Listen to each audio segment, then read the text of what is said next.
evening, good evening, good evening, good evening, good evening, and good evening to you, ladies and gentlemen. WeatherBrains episode number 821. This is for the 11th of October, 2021. It's the pre-show, the magical, marvelous time of the program where we do three things. We share boring personal stories, humorous anecdotes, and we say outrageous things.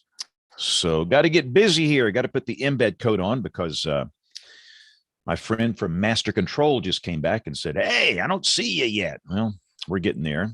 So let's put the embed coat on so we can be on television. For those that don't know, we are on TV in this local market here. So that has just been added and we're good to go there. And now we get to invite our guests. It's pretty wild weather here lately. We had a lot to talk about. We had severe weather in Oklahoma and Texas and Kansas last night. Got a few tornado warnings in Illinois as we speak. But the one thing I got to do, Bill Murray's not going to be on the show tonight, I do believe, which means that I have to invite the guests. And Dr. Jacobs has sent me his email address. And yeah, there we go. Okay, we're good to go here. So now let's invite the regular cast members. If you've had a good weekend, be a little distracted tonight. You know, for those that don't know, I'm a baseball guy. You know, most people on this show are football people. I'm a baseball guy. And I happen to be a Boston Red Sox fan. And you know what's going on tonight? Game 3 of the playoffs with the Tampa Bay Rays. And they're playing up in Fenway as we're doing the show tonight. Had a wild one last night. It was pretty incredible. One of those walk-off victories in 13 innings. All right.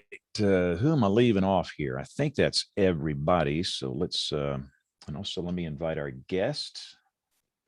Stand by. Okay. There we go. All right. So in theory, everybody should be popping up in the Brady Bunch boxes here, Hollywood Squares in a moment. And again, for those that are have not seen the episodes, we have changed the start time. And those that are watching this, you know, this is not part of the produced audio podcast, and you apparently like to watch it live. We have moved the time to 7 o'clock Central, 8 o'clock Eastern. That is the new start time here. So it works out for me. Again, I work nights, so not having any issues here. In fact, it gives me a little bit of time so I can finish the show. You know, for years and years, I would have to leave the show during, you know, picks of the week or something to go do the late newscast. For those that don't know, I do local weather on TV in the Central Time Zone at 4, 5, 6, and 10 o'clock at the ABC channel in Birmingham. So I would have to leave to go do the 10 o'clock news, but we don't have to do that anymore unless we go really, really, really long. And we might do that tonight. And Dr. Jacobs is playing hurt. This man is playing hurt. What a guy. So, I mean, we'll talk about it in the show, but he actually sent an x-ray of this thing. I mean, how did this happen? I wish I had a better story. Like I was in a bar fight or chased down by a bar brawl. A bar brawl would be a good one. Yeah. Totally lame. I was putting down new tongue and groove flooring on my front porch, and I slipped on a wet joist because it was raining, and put my arm down to brace myself and thought I cracked a knuckle, but then went to move my fingers and saw the bone moving in there and thought, oh, that's not supposed to work like that. Oh, I'm so sorry. It sounds painful. It hurts. I got to go in for surgery on Thursday. So. Oh, goodness. Which is an entirely different story about how they do the surgery. The doctor described it to me as we fire the pin into the bone. And I was like, fire? like a chew? like a pneumatic nail gun or something? And he's like, yeah, we could do like local anesthesia if you want to watch. I'm like, no thanks. No, no, I don't need to be seeing that. Oh, And what is some that? guy with a nail gun. What's hurt there, Neil? What are you getting done? I broke my I guess metacarpal on my ring finger. Oh my goodness. Oh my goodness. Oh, What Poor did you thing. do? It was totally lame. I just slipped and put my hand down to brace my fall, and Oh, just exact wrong angle. Oh no. I am so sorry. Then I had to finish rebuilding the rest of my porch with one arm, so I got a lot of sympathy from my neighbors. so let's welcome our television viewers. It is now 7 o'clock Central. We're glad you're here. And for those watching on the digital weather channels locally, we have changed our start time from 8 o'clock Central to 7 o'clock Central. So we will be on at this hour every Monday night. So thank you for watching on the television side. Mike, can you hear us okay? Roger that. Loud and clear. All right. Awesome. And then again, Bill Murray is out.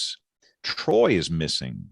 Let me be sure let me be sure that Troy has been invited here. He should be bubbling with excitement after the.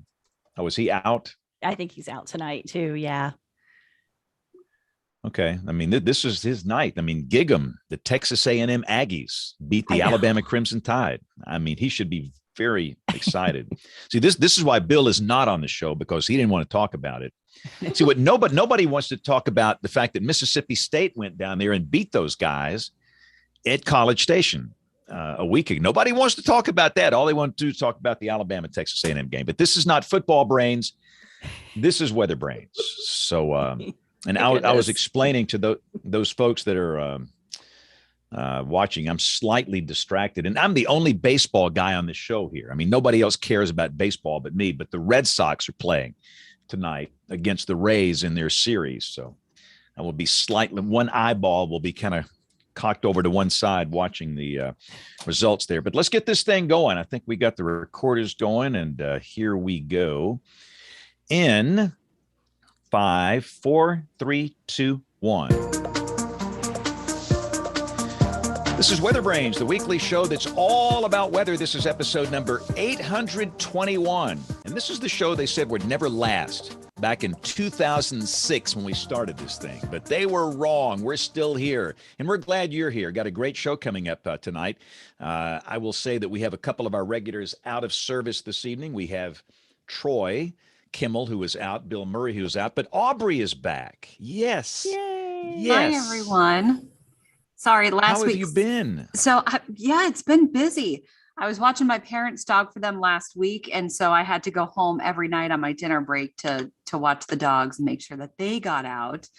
So I didn't have any help last week, so that's why. And yeah, things have been busy.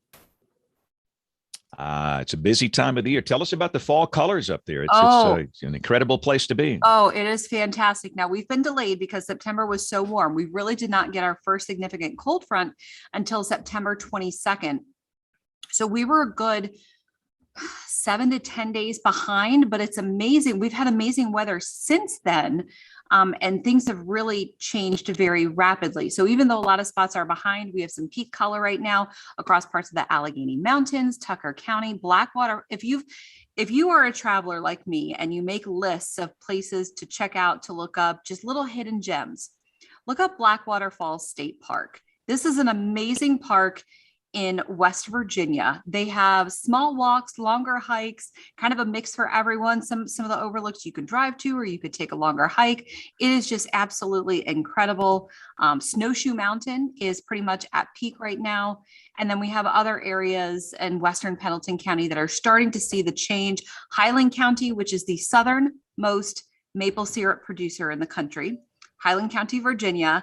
They are about a week behind peak, but I think by the end of the week, they're going to be showing some really good color. So it's interesting to see the change. But even with the delay, it's always, for Virginia and the Shenandoah Valley, it always kind of catches up by mid-October. So where a lot of areas in West Virginia are kind of like 7 to 10 days behind, in Virginia, we're probably only going to end up a couple days behind. Wow. It is. I've seen some of the photographs. It's just incredible. really is. You take more pictures because we love those photographs. And then you can all follow on right. social media because I retweet everyone's when they send them to me. Yeah, and plug your Instagram accounts too, because they're really good. It's at WXOBS, AUBS. And I shared some repost. I don't know if you guys use repost for Instagram. I have not been able to get that to work lately. I try to uninstall, reinstall, restart the phone, whatever. So I kind of screenshotted and then tagged the resort. So I hope they don't mind. It works. It works. And look who survived the severe weather in Oklahoma last night. Kim, how bad was it? It was kind of exciting. Fortunately, it wasn't as bad here as it was in places just downstream from us. So we didn't get the tornado, at least. I'll have yet actually to see how things have shaken out with the storm surveys today. I should look at that before verifying that. But my house at least was not hit by a tornado. We did get hail again, which was exciting, but I was in the good position of not having had my roof redone yet. That's scheduled for a couple weeks from now. So about half of my neighborhood was very upset, and the rest of us were like, yay, lazier people, we win sometimes. It was a really interesting event. It was probably our big tornado day for the year. Wow. Here we are in October and you finally get a big tornado day. And that's something. So were you ever in a tornado warning polygon last night? Oh, yes, absolutely. We had followed the convective allowing models, the CAMs. There were a couple of different forecast trajectories that were looking possible, even within a couple of hours of convective initiation. And it was either going to be that we had this line sort of screaming along the cold front, or that there would be some more isolated, at least relatively isolated storms out ahead of it on the dry line. And the HER was the model that had given us the dry line scenario where if things could stay discrete, especially there'd be like sort of this one southernmost cell that tailhorse Charlie that would just go across all of central Oklahoma. And it very consistently forecasted that future where we'd have just one dominant cell that would go along I-44 pretty much from near Lawton all the way up to near Tulsa. And sure enough, that's about what happened. The HER was pretty on point with this one. So we had one very dominant storm, but there were, as the line coalesced later on the evening, some nocturnal tornadoes that were more QLCS form through the eastern part of the state. So, and welcome to our world when you deal with those things. Yeah, they are problematic, they're dangerous, and they are just challenging on so many levels. But we're glad you're okay. And Jen, we're glad you're okay. Up in Thank you so much. Ohio. Where's your cat? Yes. She's downstairs crying right now over an old carrot. I know exactly what she's doing.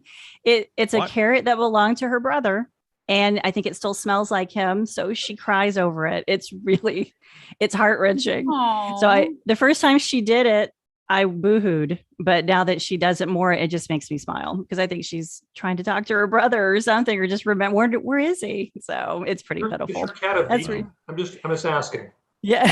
You have a vegan cat? Yes, it's a stuffed carrot. But no, I had a hard time recovering from the Saturday 4:00 game where Penn State. Notice I'm not wearing my hat tonight. It was a tough one for Penn State, losing our quarterback like that, and it was a rough game. But kudos to Iowa, man. It's a hard place to go play. I'll tell you, it was super loud, and they were fired up. So. But I'm recovering, but all quiet up here. It's just been warm and can't get any rain here. I think that's going to change end of the week. Well, you kind of football. You kind of skipped over Oklahoma there. You kind of give some love to Kim there and her Sooners. I will. Actually, great win to you guys coming back. That was huge. Oh my gosh. Yeah, that was the whole weekend can just be summarized by the word anxiety. It was a very anxiety-inducing weekend. Oh my goodness. What was the score of this game? Like 82-81? It was one in like a basketball score or something. What was the score? OU Texas, that tends to be the score. Neither one of us has a storied defense and have pretty fast offenses. So that's how that tends to go. whoever scores last tends to win the game. But yeah, it was 52-45, I think. The listening audience will be amused by this. So Caleb Fulton was he was one of the radar engineers who was on our show a couple of weeks ago. His wife is pregnant, and going into that game, she still had a couple of weeks until her due date, but she was saying, I'm so anxious. This is going to be what sends me into labor. And sure enough, right after she said that, she went into labor and had her child right at the end of the OU game. Oh my word! This wasn't in this wasn't in the stadium, was it? Fortunately, no. I'm having this mental picture of a lady, giving birth, in section 23U in the Cotton Bowl. So anyway, that's a whole new and let's just two. Yeah, exactly. Go for two. So let's just say that Neil Jacobs, we should mention that Neil is playing hurt tonight. A lot of these football players, they're injured. They go right back in the game. This man is in the game. He's playing hurt tonight. So Neil, you share with audience what you want to about your injury, but you are playing injured. So I'm about 3 years overdue for repairing the porch, and I promised everyone here that I would get it repaired before Halloween because I was worried that the trick-or-treaters might fall through the rotten porch floor into the crawl space.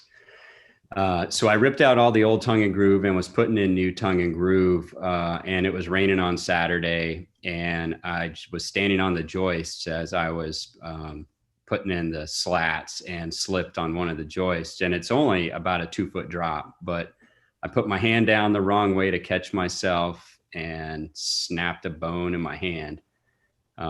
It was one of those things where I put my hand down and I heard the pop and I thought I just had cracked my knuckle. And then I went down to wiggle my fingers and saw the bone move in the palm of my hand and thought, time to go to the doctor.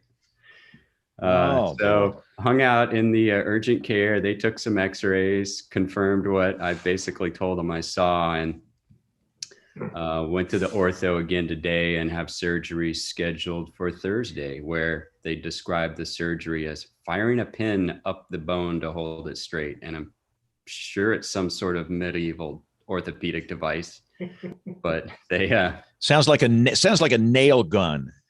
Yeah, I mean, ironically, I was using a nail gun. I could have just fixed it myself, but no, let a professional handle that. All right, so you are the man playing in pain tonight, and you, sir, are going to introduce our special guest. We got a good show lined up tonight. I am super, super excited. So tonight we have Dr. Mike Farrar, who is dual hatting as the AMS president and also the NCEP director. And I can only imagine the stories that we're going to hear tonight about how much of a challenge it is to juggle both of these at the same time during a pandemic. So Mike, welcome to the show. Yeah, thanks a lot, Neil. Really appreciate it. Going above and beyond the team, above and beyond the call, showing up injured. I think that's probably the second most painful thing that's happened to you right after working for NOAA as a political appointee. I've got a pretty high pain threshold. Yeah. Exactly. Well, it's good to be here. This is my second time on WeatherBrains. The last time I was completely overshadowed by my co-guest, Betsy Kling. So as anyone would be. This time, Betsy is dominant. She is just dominant. She is. So I've got a ton of questions, and right. We're going to dive into sort of your background and career. But first of all, just give us an update on what's going on with AMS, the annual meeting, the theme. So what's the latest there? Sure. This year, unlike last year where we were right in the middle of the first part of COVID, we made the decision, instead of going to New Orleans, we did a fully virtual meeting then. A fully remote meeting. This year, as times have changed and we've learned how to deal with this, and actually with the numbers going down for the most part nationwide, we are going to go ahead and have an in-person component in Houston, but we're also going to do hybrid. So to those who aren't willing or able to travel, don't want to take that risk, we're going to have a virtual or remote component as well. And so the theme, it's called environmental security. And that's a term that started in the intelligence community and the military, which is really more about national security impacts of climate and weather extremes. But over time, it's evolved a little bit to include more of the human security aspects. So it brings in a lot of diplomacy, international aid organizations, NGOs, and the like. So we're focusing on 5 main areas of that. And these are things that AMS, for the most part, has been involved with a little bit over time, and that's food security, water security, energy security, health and environment, and then just more of a catch-all of, I say, episodic or case studies of individual events of weather and climate extreme events. So those are the kind of the 5 pillar areas, but we're also going to have some special sessions. We're going to have a special session on weather, environment, and diplomacy, as well as something that's, I think, the disproportionate impacts on vulnerable populations. Think of that as kind of the environmental justice, but with the science at it. And we got a few other ones, but we're going to have an entire, big room devoted to this, and we're going to have a lot of different conferences that do joint sessions on those themes throughout the week. So it's pretty applicable, and also it's really nice we're going to Houston because they've had some, I think, really big examples of major events that have affected the water, climate, and water, food, energy, and other health kind of impacts of their own population. I think the very first one in the country was the big hurricane in Galveston over 100 years ago. That's not too far from Houston.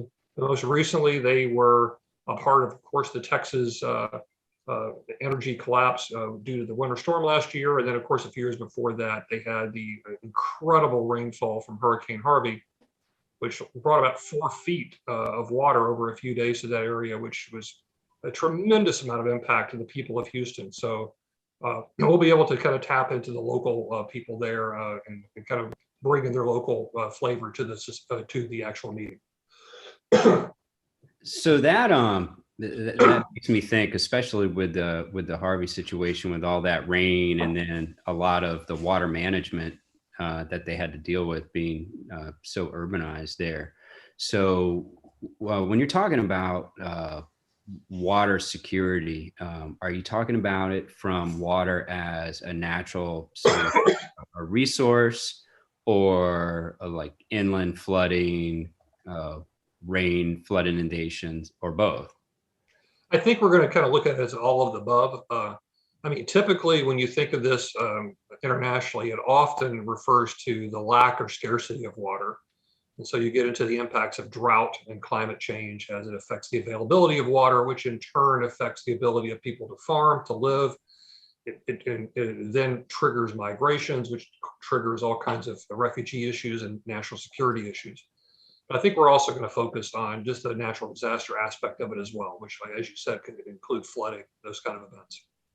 What is, so describe for us kind of what the hybrid option looks like, maybe from a tech standpoint, and then from just a plain logistics standpoint. Like, what has it been like to sort of oversee and set that up versus how you would normally set up the annual meeting, which to me always boggles my mind how they pull that off, because it's incredibly complicated with all these parallel sessions.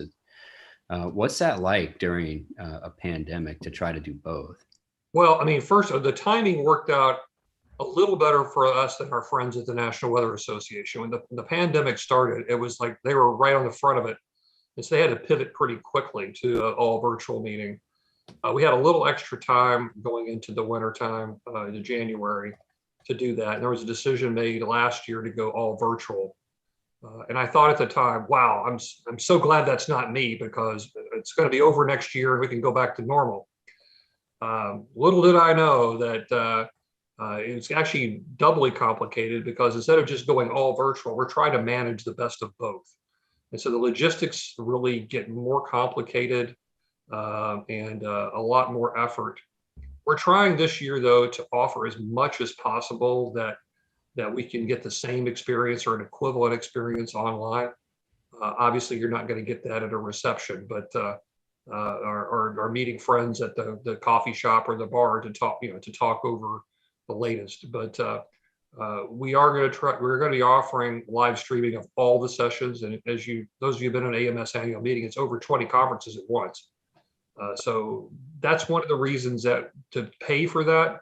We were hoping at the beginning to offer a kind of a cheaper virtual option, but in the end, to make it work, we're going to have to actually have the registration to be pretty much the same, regardless whether you're in person or virtual. We're going to try to offer all the presentations and virtual poster sessions the same online as you would be in person. We're also trying to balance those people. If you're going to be in the room, no one wants to travel all the way across the country to sit in a room to look at your computer to 100% of the people presenting remotely. That just wouldn't make sense. So we're trying to balance that too.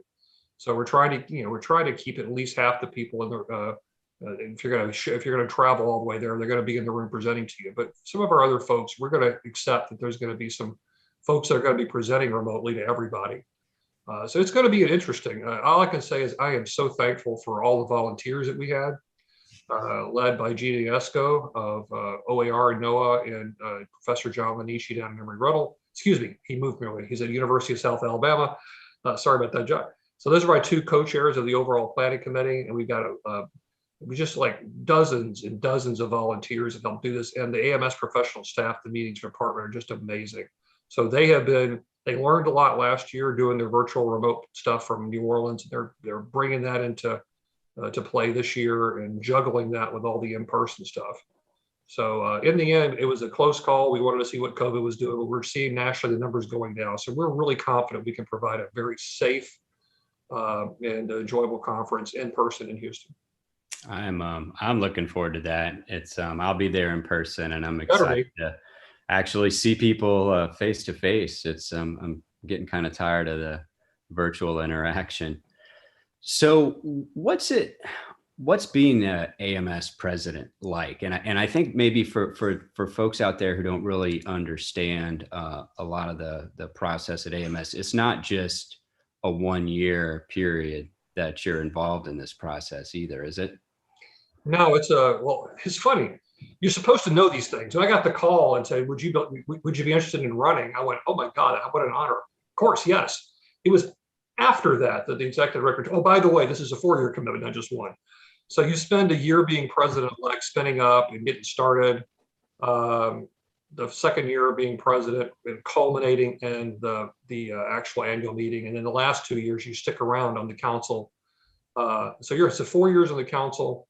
And then your last 2 years, you're running some of the bigger committees too, like running the awards committee and the fellows committee. So it's a lot of work. Although of the 4 years, I mean, the graph as it peaks in that second year. So I'm counting on a little less time to do other stuff in my last 2 years. But it's been just great. You get to meet a lot of people you haven't worked with before. It's you rely on the professional AMS staff to really kind of run things day to day. They have a lot of the expertise and the continuity, but the AMS runs a lot on volunteers as well.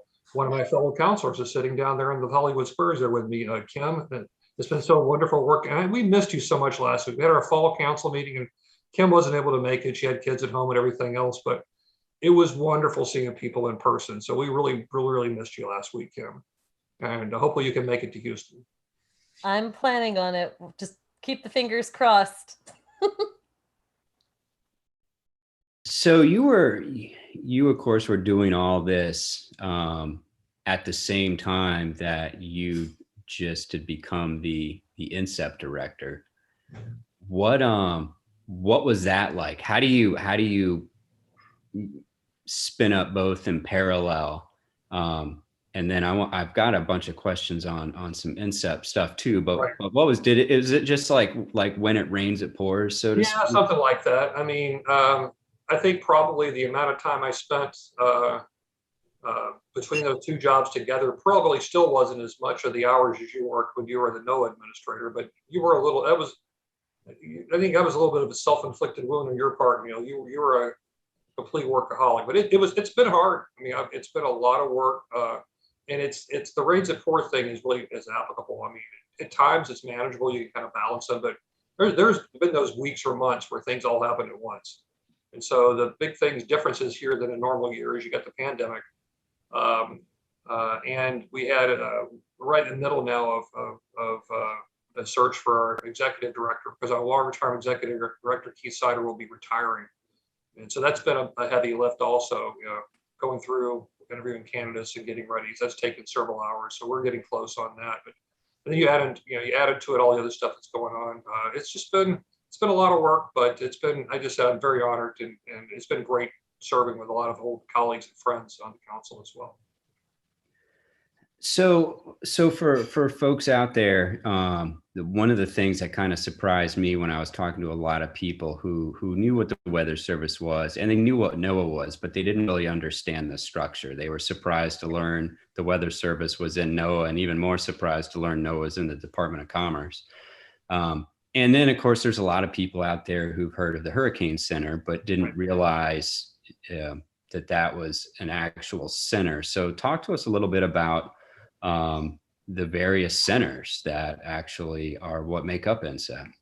Sure. I mean, the Weather Service structure, if you look at it in big pieces, it's kind of simple. You got the headquarters, which is located in Silver Spring. You've got the main field units, which are the weather forecast offices and the river forecast centers that are scattered across the country. 122 weather forecast offices, local offices. Those were designed and distributed during their modernization, and they were based on what the radar NextRad network was located back in the 80s. That's kind of how the structure started. And then you got 13 river forecast centers that are based on the river basins and the CONUS, and then I think 11 of those in the CONUS, and then one in Alaska, and then also in Hawaii. And then there's the National Center. These are your centralized facilities, and there are 9 of them. About half of them are in the building I work out of. I'll eventually go back there after COVID, in College Park, Maryland. And then 4 are located across the country. And they're really broken down as a national level capability by function. So everybody's heard of the Hurricane Center.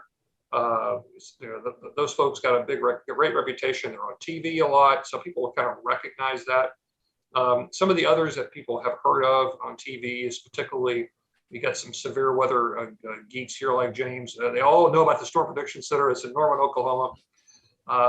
And then the Aviation Weather Center that really focuses on a lot on aviation research, operations in the CONUS and across the Pacific and Atlantic, of those flights coming in and working with the FAA. That's in Kansas City. The last one that's outside of DC is the Space Weather Prediction Center, and that's the newest one. That came over as a research kind of entity from the Oceanic and Atmospheric Research, or OAR, from NOAA about 10 years ago or so. But that one, it monitors the sun and solar output and its impact on the Earth. So the solar flares, coronal mass ejections, et cetera. And then there are 5 of the centers that are in College Park. The 3 that are like the other 4 in terms of do 24/7 ops, there's the Ocean Prediction Center, which is also one of the newer ones. And that does a lot of the marine oceans in the middle latitudes. It also hosts the National Ice Center that's in conjunction with the Navy that does the ice monitoring up in the Arctic. There's the Weather Prediction Center, used to be the Hydrometeorological Prediction Center, which focuses mainly on high impact weather, particularly heavy precipitation events and winter weather. And then there's the Climate Prediction Center, which is kind of misnamed. It's really the seasonal and subseasonal prediction center. They put out products that, from that seasonal to subseasonal range out to about a year or so. And then finally, the other 2 are cross-cutting. One's the Environmental Modeling Center. That's the one you and I are a lot familiar with. You and I have worked together. I used to be the director of that a few years ago. They do weather modeling and the seasonal, subseasonal modeling. And then the other one is the NCEP Central Operations. They run all the supercomputers, and and over the last few years, after the reorganization of the headquarters, they took on all the national dissemination systems as well, for the most of them. So those are the 9 centers. So it's really the kind of the foundation of a lot of what the Weather Service does. It supports all the stuff that happens out there in the field too. So a lot of the things that we do in collaboration with the weather forecast offices. So it's a big mission, but it's great. I've got 9 great directors, and I've got a fantastic deputy director, Adria Schneck, who came through us from the Navy. If she decided to leave tomorrow, I put my retirement papers in the next day. So it's great. It's fantastic to have a great team. That's the only way managing an organization that large is even possible. I would second that wholeheartedly. Yeah. One of the things that I guess really got my attention, because as much time as I had spent in numerical weather prediction, I didn't really know much about SWPC. And to me, if there was one thing that would keep me up at night, it wasn't necessarily a forecast of a track or a storm. It was these really unpredictable coronal mass ejections that could essentially take out a whole power grid. Right. I mean, talk to us a little bit about SWPC. Maybe why was it added to the centers? And I think when a lot of people hear that the mission is from the bottom of the sea to the surface of the sun, it really, really is the surface of the sun that you're looking at. I mean, originally it was more of a research function, and there's a lot of research because the modeling and prediction of what happens, the coming off the sun and how it affects us is really embryonic, really compared to where we are with weather modeling. I mean, it's still pretty new, and it's not very good yet in terms of our ability to predict. So a lot of what we do is nowcasting. So it's a lot of real-time monitoring, trying to pick up clues. It's almost, if you think about it, it's kind of what SPC may do on a much shorter time scale, but it's not like the Hurricane Center or WPC where they can see something coming from days away. You just can't do it. I mean, it's really looking at, actually SPC, that's not even fair. SPC can see it days away. In fact, they saw this last one yesterday, days away. But it's really more like the warning aspect. You're looking at the radar and see how things evolve. That's a lot of what we do at SWPC. So there's still a lot of basic research has to happen to be able to see, are there precursors to these big events days out? They're probably there. We just don't know them yet. And so there's a lot of, we're kind of research science heavy at that one because it's a lot of the processes we're doing are still pretty new and emerging. So it's kind of we got the people working 24/7, keeping their eye on things. But in terms of the longer term scales or prediction, it's a pretty new science. I want to chime in really quickly on this and bring up an interesting, I think, just conversation point about what SWPC faces. I was at NOAA headquarters for a couple of years in the role that Gina Esco is now at the now Weather Program Office, was OAC at the time. And as starting up the social science capability, one of the things I did was to turn to NCEP and all the centers and ask, what are your social science research interests? If we were to develop priorities, what operational questions do you have in all of these different program areas? And one of my favorite conversations was sitting down with the director of SWPC, because, and maybe Mike, you can talk a little bit more about this. I think many of us don't really understand just how important the sun is and all of the variability and all of the things that it can do and how little we observe it actually. So when you're talking about the nowcasting element, you're meaning really, really, really nowcasting. One of the things that he impressed upon me was that there's sort of one satellite system near the sun, and then there's nothing until you get within, it was something like a couple of minutes, like 8 minutes of Earth. If there was a coronal mass ejection that could affect our critical infrastructure, we could have something in the order of, something in the realm of 8 to 15 minutes, something like this, before it would hit that next sensor and that we'd have to respond to it. So, there's really not a lot, if you're thinking in terms of the forecast and warning process, all of that is a little bit premised in observations. We just don't really have a whole lot to go off of. And so the questions that he put forward for their social science interests were things like, we can't develop really good, even category systems. They have these sort of category systems. They try to rate the categories of potential severity of impacts from these events. But when you don't have a whole lot of observations to train from, and you're not sampling as well as you could, and translating to impacts is such a difficult business anyway. The questions were pretty basic, like, well, are we putting out the right categories for people to know how to respond? James might have 2 cents on that. I saw him putting out some stuff today talking about stuff coming out of SWPC and trying to interpret, this isn't a world ending event here, but it's a tough thing to communicate to people. So they're looking at things from the social science for the Storm Prediction Center and how they put out category systems. And they're like, well, maybe if we do a scale kind of like you do, that will magically work for our situation too. And I think that they just have a whole unique problem set. And I don't know if you want to chat about that a little bit more. And, Span, you might want to chime in on what you've been seeing today in, trying to communicate about the risks posed in this space. It's really, really challenging. It is challenging on so many different areas, but again, on a day like today, so you've got a G2 moderate geomagnetic storm watch for tonight. And basically, the main impact, some folks could see an aurora display over the northern United States, which is kind of cool. There could be some, power grid implications. There could be some implications for HF radio communications. But, I'm a ham radio guy, and some of the HF bands get hosed up when this kind of thing happens. But there's so much we just don't understand. And again, this is not my training. This is not what I do. That's part of my problem. I've got to be the station scientist communicating this. And those guys at the Space Weather Center, they've done a great job of helping me communicate the risk to the people, because you see some horrible, horrible information about the power grid's going to go out for the United States tonight. This is a crisis. You're stick your head between your legs and kiss your goodbye. I mean, that's not what's going to happen here. So it's a whole challenging set of circumstances here that goes way beyond weather. So I'm glad that exists. And I think they do a great job, really good job of disseminating good quality, reliable information that helps us. I appreciate that. I think there are some things that whether it's, getting in your storm shelter when you hear a tornado warning, evacuating when you get the hurricane warning.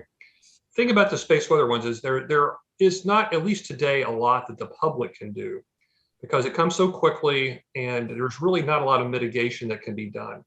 And so this is a little bit of a different customer base. So there are actually two operational space weather centers in the country. One is the NOAA Space Weather Prediction Center. The other one's the U.S. Air Force. And the reason that they do it is in support of themselves and the new Space Force, is because these kind of high impact radiation emissions from the sun, they affect things like damage to spacecraft, particularly satellites. And so there are some mitigation things that can happen with some of the particularly expensive high impact satellite systems, which you can't talk about. Some of those things that they have ways, if you let them know that something's coming within a few moments, you can protect those systems. So it can save national assets, or at least protect them. Also, there are things when there's some high level emissions, you get we're shielded a lot by the atmosphere, but high flying aircraft, even airliners, can be impacted by space weather events. And so there's a direct connection to the airlines as well as other aviation.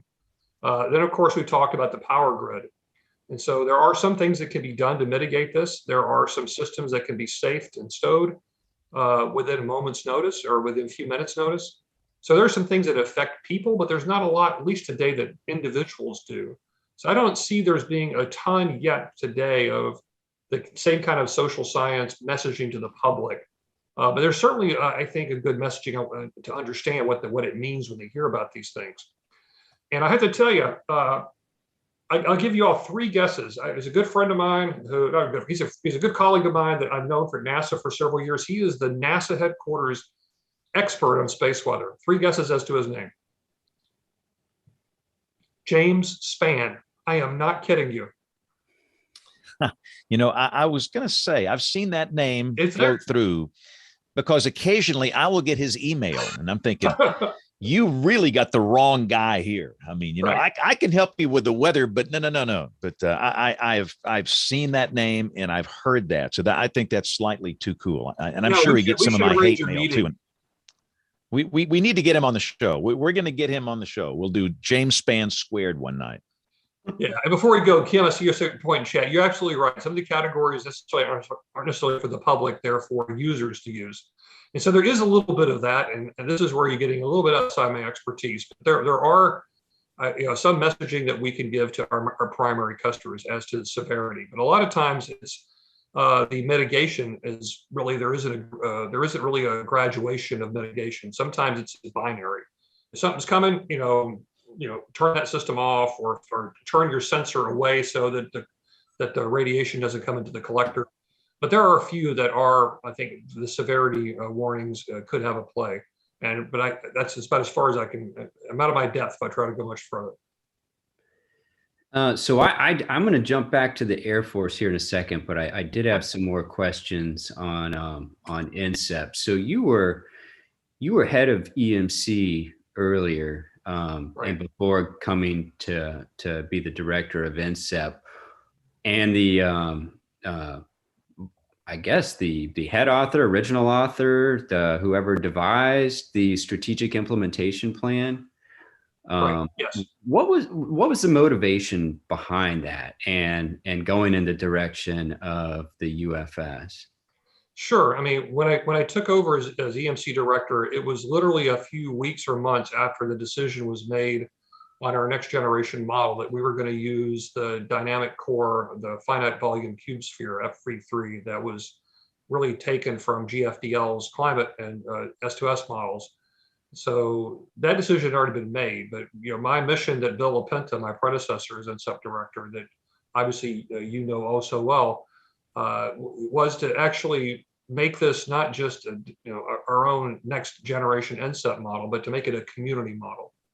So the vision that I had, along with a lot of the folks that worked with me there, was if we're going to make this a community model and have partners, we should involve all of our partners in making a plan on how we're going to develop it. Also, this was kind of on the cheap. We didn't have a ton of money to do this, so we couldn't offer people a lot of money. So we were going to try to coordinate community projects. So we brought all of our external stakeholders who were interested in this. And these were people all the way from DOD, from NASA, and NCAR and others that were interested in collaborating with us. We brought them together and we broke down and formed a lot of working groups. This sounds bureaucratic, but it's really important because we brought a lot of these people together and we figured out what the community wanted, what would be of use to develop. And we put together a longer term plan. So one of the things that I think that really we need to improve ourselves in NOAA is we don't do planning far enough out. We're always planning for next year's budget. And then maybe the year out after that, we're putting in initiatives that maybe we can get money for later. But in terms of actually a multi-year plan all the time, we don't do that very well. So that's the vision we try to put into it. We try to have like a 3-year plan. We'd update every year so that we knew where we were going every 3 years. So we didn't always have this fumbling as we move from year to year. So that's how we got started. And it was pretty successful bringing a lot of the community together. And we did have a little bit of a setback in terms of, we did have a weight on the budget. This environmental prediction innovation system, or center, EPIC, it was your brainchild along with Bill and others. That contract took a little while to get off the ground, so we lost a little momentum there. But we're starting to recover now that contract's back online, and we're still using that kind of mentality as we're working with our partners to build a community model that not just we're going to use in NOAA, but other people, particularly researchers, are going to want to use. We kind of looked at the old WRF model, the Weather Research and Forecast regional model, that's run in dozens, if not hundreds of places around the world in research and even companies' operations. We're trying to build a global system that kind of has that same approach, although we know that not everybody's going to run a global Earth system model. That's a much smaller user base, but we're still trying to build something that it's not just us to do. It's working with a lot of partners. So that was the approach. I'm glad you mentioned Bill, because there's going to be a group of us there's a session dedicated to Bill LaPenta at the AMS meeting, and we're going to be sharing stories about time and experiences that we had with Bill and what he meant to us, like as a leader and as a friend. But I don't know that a lot of people know that idea behind EPIC, Bill and I hatched one day at NCEP, back when NCEP was in the old building, and he had invited me over to give a brown bag seminar, and I'd given it, and we were up in his office talking about how do we make this work. And that was right when that earthquake hit DC. And I remember the whole building started shaking, and he was looking at me, and we looked out in the parking lot and we could see the cars moving around. And I was like, do we dive under a desk? Do we get in a doorway? And he's looking at me and I'm looking at him, and he's like, wait a second, I'm in charge here. And he grabbed his orange vest and was like, then started making everyone go out into the parking lot. But that was like 2011, right? it was pretty early on. Like, this whole thing didn't just come about a couple of years ago. We had been talking about this for a while. So you give us an update on the compute hardware, and I guess maybe this actually kind of dovetails off of what you were saying earlier, where it's kind of hard to plan with your budget projections really not going out that far. It's one of the things that when I was doing a lot of work with folks over at ECMWF, they said it's so much easier for us to have long range planning because we have really long range budgets that we can count on. So it makes it kind of easy. So what's the latest with the WCOS2 acquisition, and sort of how's that install and transition going to go? Sure. I mean, the WCOS, which is the weather climate, I think operational supercomputing system, that's the big supercomputer that we run at NCEP with most of our models on it. We're in the middle of an upgrade right now. So the original WCOS1, which is at commercial sites, so we don't have it in our building, we lease it. We're keeping that same business model. And so the new one has already been purchased, and it's being tested as we speak. And our goal then, our must do over the next 9 months, and it started a couple months ago, is that we have to transition all the code off of the old system onto the new one and make sure it's running and get it running in parallel before we turn the old one off. And so we've definitely got one of these burning our bridges behind us kind of thing, because our money runs out on the old contract in less than a year. So we damn well better be ready or we're in trouble. I'm not really worried. We've done this a couple of times already. We know how to do it. But the great thing is we're going to get about triple the output in terms of horsepower. And the downside is when you transition all this, you kind of development, and it kind of has to take a back seat for the transition work. So for about a year, we're not going to be implementing new stuff. We're just going to be moving the old stuff over to the new computer. So some of our developers, once they're done transitioning, they're going to go back and doing some testing on other development systems. But you're going to see a slowdown. We call it a moratorium for a year on new model implementations. But we're going to have them queued up and ready to go next summer of 22, late summer of 22, once we're able to turn the new one off and turn the old one in. So the new one's a Cray system. It's like it's the top, their new generation CPUs. So we ended up not doing the GPUs. We weren't quite ready for that. Our code wasn't quite ready for that. So it's the same kind of technology we've seen. It's just a little bit better, a little bit faster. And so like I said, we're triple the horsepower. So this is almost like when you go into one of these kind of shady places, and they ask how much is a repair going to cost, and they're going to ask how much you got. Well, this is, how it was in the modelers. It's basically, we'll use any kind of computing you'll give us. So we've already kind of got it spoken for in terms of increased resolution, the number of ensemble numbers. So before you know it, that computer is going to be running at pretty high capacity, but it'll take us a couple of years to ramp that up. I can only imagine with the ability to increase resolution and vertical levels and ensemble members that you could make that spare compute go away in a hurry. Pretty quick. So what are there any big upgrades for the GFS once you get past the transition over to the new machine? So what's next for the global forecast system?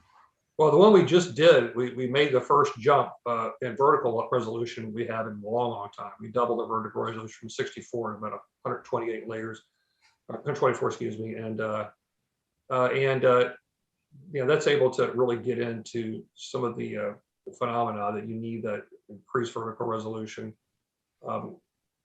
I think what we're looking for, and this you caught me off guard. I don't remember the exact, because it's over a year away now, but we are transitioning things to the new unified forecast system, which is all the, so the last one was in the new FV3 core. And so one of the things we're trying to get to is we're trying to start transitioning to the new JEDI. That's the new Joint Center for Satellite Data Assimilation Architecture.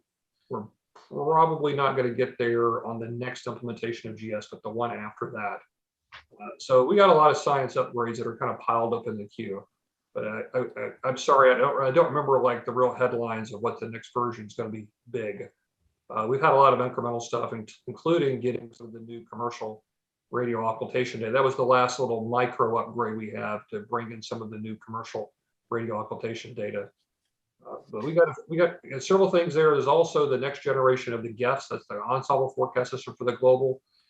That next one should be into the UFS framework, whereas the last one wasn't. So we're kind of moving our way there to getting all these old legacy models moved into this unified structure. Hey, Mike, talk about the national blend of models. A little bit about that project. I think Jeff Craven's involved in that, right? Isn't he one of the folks involved? Tell us about the NBM. Sure. In fact, before I was the EMC director, I was the Meteorological Development Lab director, where that project started.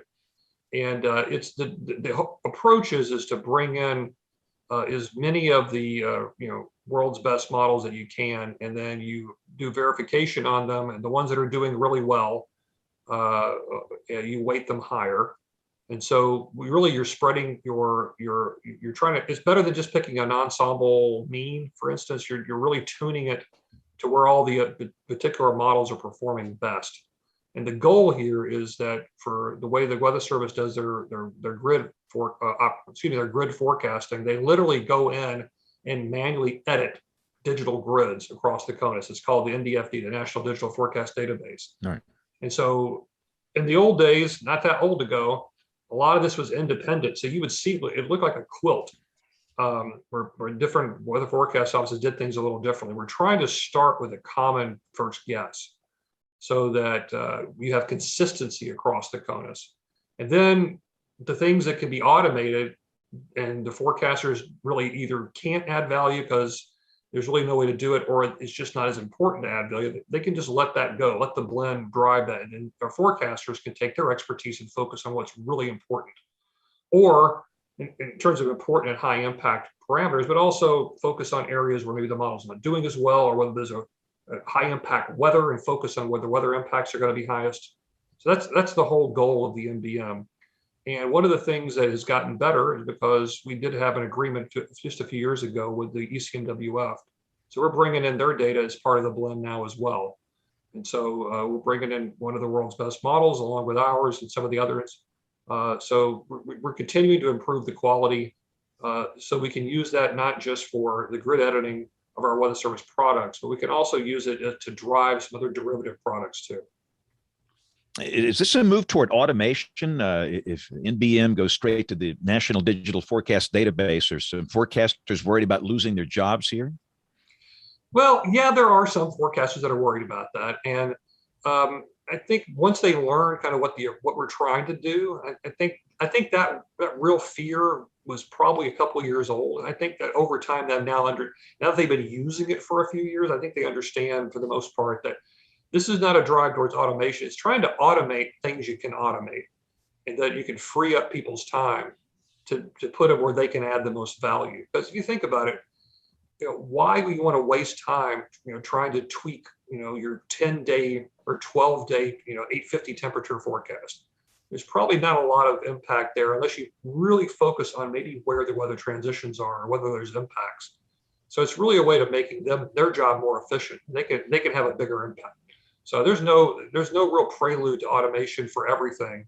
It's really just automate the rudimentary stuff, and the humans can focus on where they can make the biggest difference.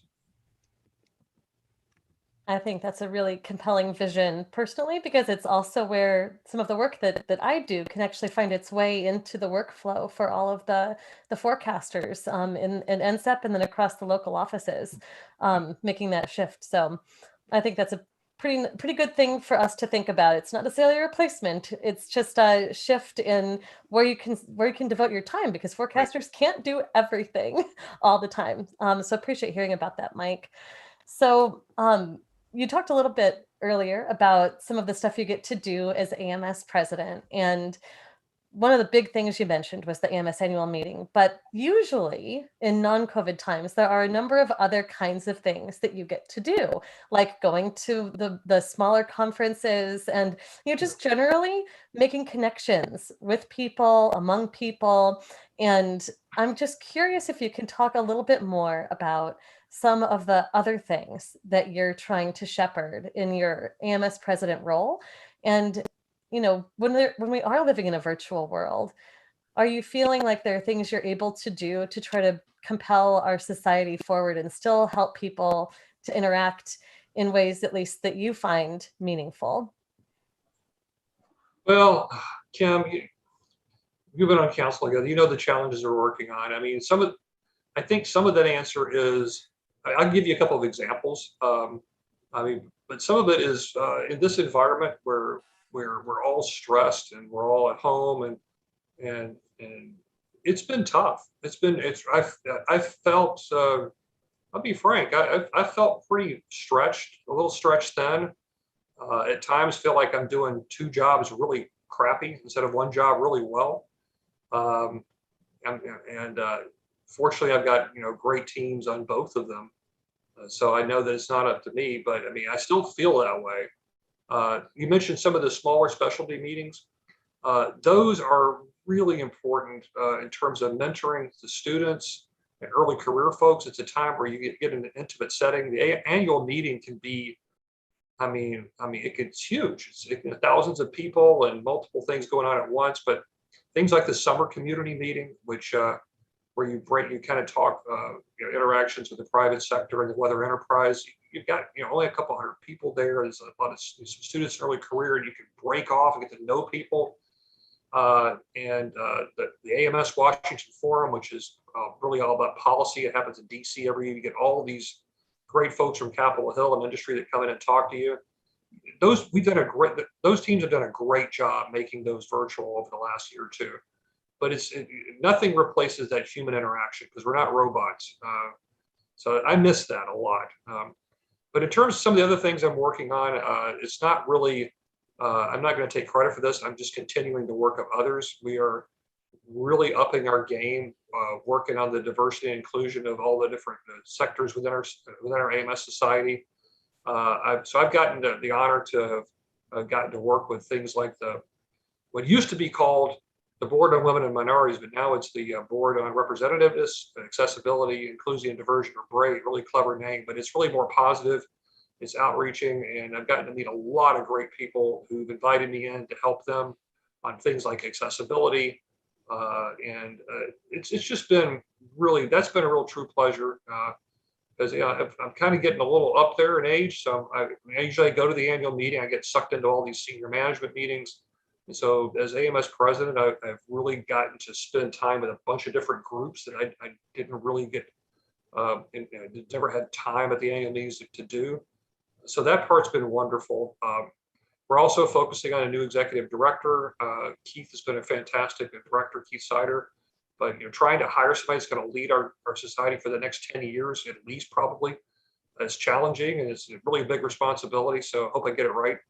And obviously I get it right. With the council, we get it right, because we gotta. That's a really big thing to do. So there's been a lot going on the last year or so.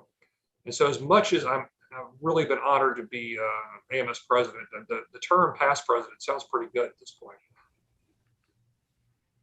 Yeah, I can imagine, and it's been a really fun time to serve on council with you. And the council term is 3 years, so we get to be with with the president who's in your onboarding year, and then through your presidential year, and so on. So we've gotten to do a lot. And this is what a time to be involved in AMS council and the president role. The challenges have been incredible too. So you've talked a lot about the opportunities and some of the things that AMS is trying to build and the transitions we're making in leadership. something that I think is worth discussing a little bit is the conversations around the annual meeting and some of the difficult things that you've also had to deal with. And something that just came out today, I think Texas is sort of upping its game in the difficulties of your life. I don't know if you've even seen this yet, but they just passed a new law about COVID restrictions, and there'd been a plan at the annual meeting to require vaccinations, masking for attendees.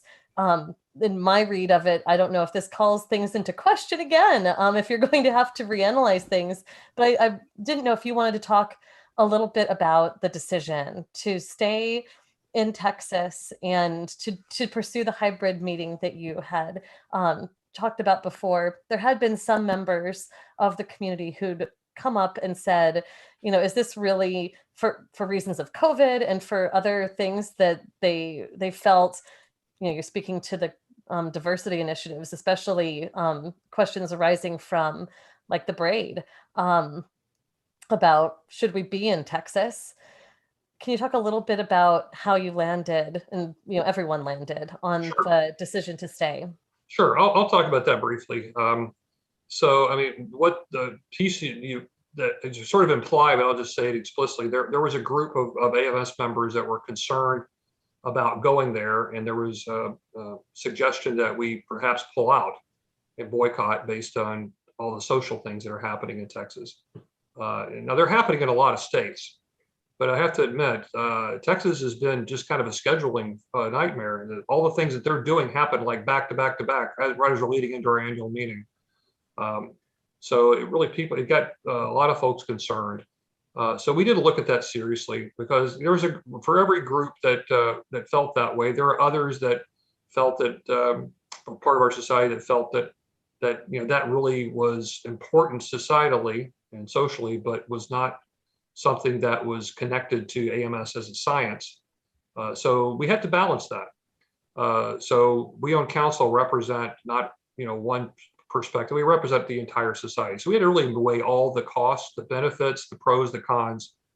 And in the end, we decided as a council to go ahead and proceed. And for a lot of reasons, there were a lot of impacts that would have happened had we pulled out. It would have been denying people the opportunity to see their colleagues. A lot of those things I talked about before, the in-person experience, especially, is important for not just students in early career, but a lot of research projects get started over coffee or over beer after the meeting. So you really can't put a price on that.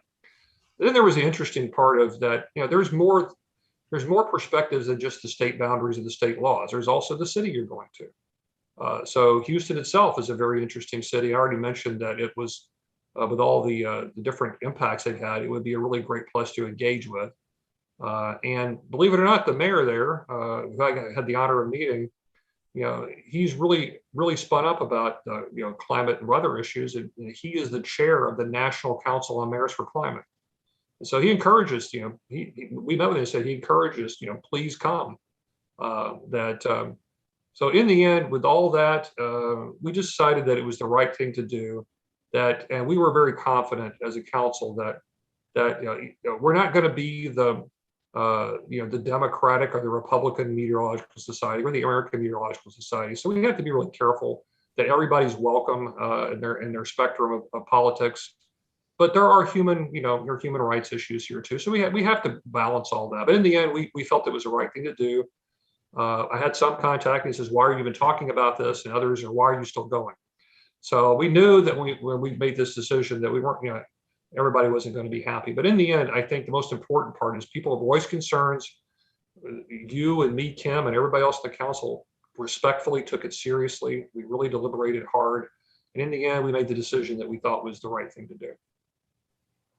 Yeah, I have to say, it was really hard to not be in person for that conversation. And I want people to know, I think out of this, we are people too. And Right. There were a lot of emotions in that room. And then for those of us attending virtually. And so we did our best to navigate it. I'm really glad that you highlighted at the end how there were people who felt very differently about, the outcome.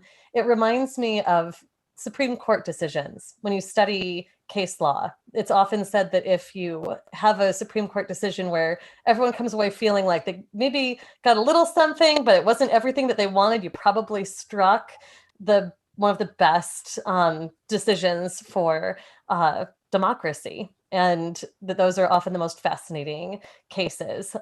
So I think that you're right. My sense of things is that that's kind of what was hit in this case. I do wonder, just a really quick follow-up on this, and then I'll hand things back to Neil and the rest of everybody. But I don't know if you had seen the Texas announcement today, if you can make any sort of comment on, are we still planning on everything as we had, or are there questions that now need to be addressed? Do you even know what I'm talking about? I haven't seen it, so I have no idea what you're Okay. talking about. But I will say that when we were there before, we are renting that space. So that's our space. It's like we're a private organization, so we can make our rules. And so we decided to be safe, just like the NWA did, like AGU's doing. So a lot of these different places are, we're going to require vaccines, and we're going to have masking rules. We're just going to make it as safe as we possibly can. And we can adjust if the situation, as the numbers are going down, if the science tells us that we can change things a little bit by the time we get to January, we can consider that. But right now, I haven't seen anything that's come out that's infringing on our right as a private organization to make our own decisions. So if something came out today, well, stay tuned. We'll see what happens. My guess is if they're infringing on private organizations' rights to do what they want to do, my guess is that's going to hit the courts long before we show up. So we'll see. Yeah, this is it's going to be a nail biter. Kind of like sometimes, with AMS, we're waiting to see if there's going to be a federal budget or if there'll be a shutdown. Can the feds go to AMS? The law that was just passed starts: no entity in Texas can compel receipt of a COVID-19 vaccine by any individual, including an employer, consumer. ... So that's probably going to be something that you'll see come across your desk. Congratulations. It never ends, Mike. Yeah, well, thank you for putting a really nice wrinkle on tonight there, Kim. All right, well, with that. That's okay. I'm just kidding. Hey, I will say before, I know Neil wants to move on a different topic, but talking about the convention center, it's really a nice setup. The two anchor hotels are physically connected. And it's fairly compact. There's a big area, but it's two dimensions. So it's not like you have to walk a complete football field to go from one side to the other. So it's going to be a really nice space. And I did ask them a question. I said, if we're going to have like the big reception, can we get a mechanical bull? And we were told that they actually had real bulls in that building. So we haven't gone there yet.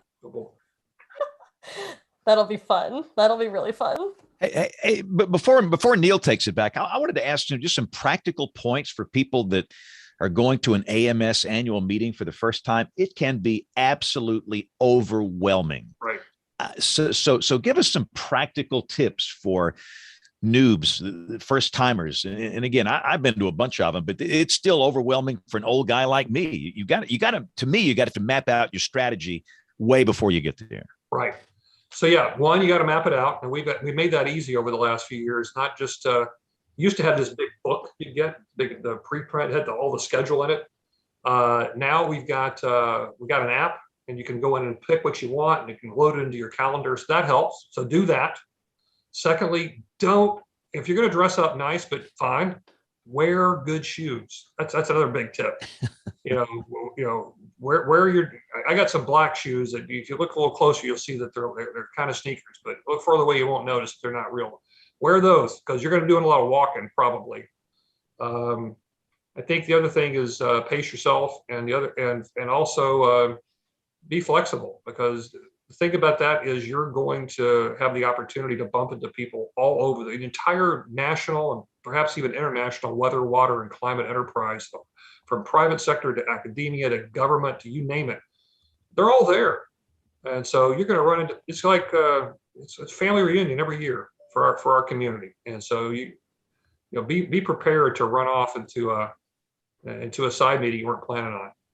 But anyway, it's a lot to do, but just wear good shoes and be ready to get a workout. It's going to be a long week.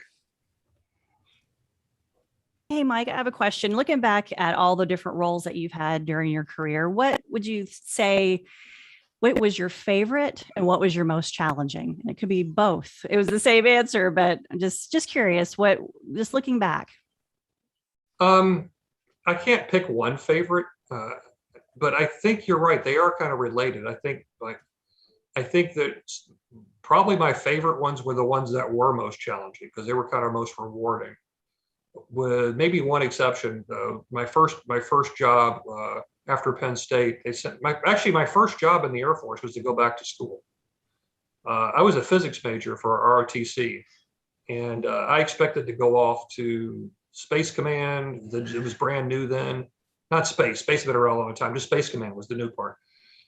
So there's that. There was the Air Force Research Labs, and I thought I was going to go off and do that stuff. And my senior instructor called me in. He goes, "What do you and Willard Scott have in common?" I went, "I don't know. Did he go to Purdue?" He goes, "No, you're going to be a meteorologist." And my first reaction is, "The hell I am. I just spent 4 years getting a physics degree." So, but they sent me to Penn State for a year. That's how I got into it. So they asked what the choices were. What's my choice if I don't want to go to Penn State? They said, "Well, you can go to Fort Leavenworth." So that's an Army base. I said, "Yeah, what's there?" So that's the DOD jail. So that was my choice. They had me for 4 years. So I went to Penn State, had a great time and learned meteorology. But my first, every day going to work was in Germany. So this was still during the Cold War, if you can believe it. So right before the Cold War ended. So that wasn't terribly challenging per se, but it was fun. It was my first time. I was briefing the weather to the headquarters and putting out forecasts for all over Europe and Africa. It was just a lot of fun, and got to travel Europe too. So that was cool. But the most challenging ones, I was a lot of the times I went overseas. It was a really heavy mission. So I got to lead a weather flight at Riyadh Air Base right after the end of the Gulf War in '91. And that was just a working, morning to night, for in the middle of not in the middle of the desert.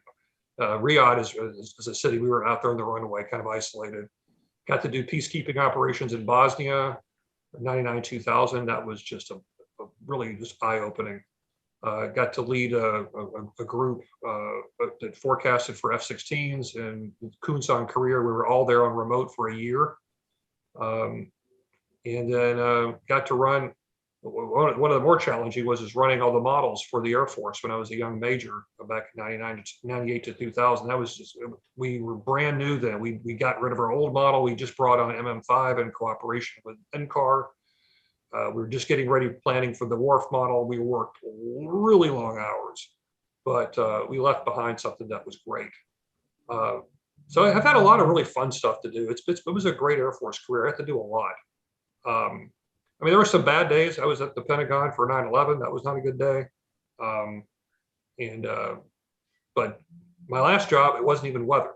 My last job in the Air Force, I was a deputy director for research and development at the Defense Threat Reduction Agency, and that was R&D for all the counter WMD or weapons of mass destruction technology. So I was supervising physicists and mathematicians and chemical people and biologists that were devising systems to detect nuclear material that was being smuggled, or actually one of the interesting ones was they were doing some of the early work on how they could rapidly develop a vaccine in case there was a biological weapon that mimicked a pandemic. So a lot of that early work started right there. So it was a lot of fun, but that was about almost 25 years. I was young. I started when I was 6. So I may go way back here, but I'm curious to know, and I've read a little bit about Air Force, the Air Weather Service, the start of this. This was long before NOAA being in the Department of Commerce, or NOAA even. And I had just finished reading a book, Thor's Legion, and I think there's a couple of other books about. On the shelf back there. Got it. It's a fantastic book because there's so much interesting inside information. But as sort of a background section of this BAMS paper that I wrote, that's going to be coming out on ICAMS here in a little bit, I originally had this section about sort of the history before you get to the federal coordinator for meteorology and all this, and I contacted some folks in the Air Weather Association and a couple other historians, and they sort of gave me their version of, I guess, maybe from the Air Force's perspective. And then there was a caveat there, and they said, but there's a lot of this history that's hotly contested, so it depends on who you ask. And so I wrote all this stuff in the paper, and one of the reviewers got back and they're like, this is not how it happened at all. Fortunately, I was like, I don't want to wade into this fight, so it wasn't relevant to the paper, so I just stripped that whole section out. But what was it like starting out in the Air Force, and then transitioning as sort of, I guess you really learn a lot about forecasting, particularly for aviation, but beyond that? Well, I mean, I think there's a reason you see, a lot of Air Force people end up in the National Weather Service, because it's very similar. It's mission oriented. You're doing basic meteorology and forecasting. You're tailoring it to specific use cases. Now, the one that's common is aviation. We have one of the NCEP centers is the Aviation Weather Center, and you got forecasters at every WFO putting out TAFs. That's the terminal forecast. In special format that aviators use. So that's really where the common culture came from, because you're talking about a history. I mean, the Weather Bureau and the Air Weather Service came out of the same organization. They split. So it started back with the Signal Corps long before, the Air Force even existed. In fact, even before airplanes existed. So the weather part of it started in the 1800s. And there's a common kind of culture there, that operational mentality. You got people taking observations, putting out forecasts. So there's a lot of common threads. The transitions so that made the transition in some ways a little easier. I didn't go directly into the Weather Service. I spent a couple of years in the private sector first, but when I came into the Weather Service, it was, you knew the meteorology. I'd already worked with a lot of the same people over my whole Air Force career. You bump into, there's a lot of DOD and NOAA and other, NASA, et cetera, collaboration along the way. I think some of it is you have to deal with, in the military, you're more of like leaning forward, getting things done, and don't ask permission, you ask for forgiveness later. There's a bit of that. So there's it's a little bit more. It's hard to say that anything's more bureaucratic than the DOD, but certainly NOAA is. That's just the way it is, But there's great people. There's people that care about the mission, and so when you think about first responders in the military, there's been a lot of that, especially after 9/11. There's a lot of recognition of that. Frankly, people in the Weather Service live that same life every day. They're busting their, they really care, and they will do anything they need to do to get the forecast out, and really the whole thing about protecting life and property. They live it. So not really that much different than we did in the Air Force. There are a lot of common threads there. That's one of the reasons I ended up coming back to the Weather Service. I just love the mission. So tell me a little bit about the TAFs when, let's say, for example, you're flying into Bosnia on Thanksgiving. I didn't see the TAF. I was a passenger, but this was deployed there in '99, and we were trying to land. It was literally the day before Thanksgiving, and so fine, we're going to get there. I've heard about all these deployed kitchens. I always put on a big show, so we're going to get there a day before, and we'll get to take part in a big Thanksgiving dinner. So Tuzla Air Base is in a bowl, a little valley, and it tended to fall again more than other places. So we're in the back of a C-130.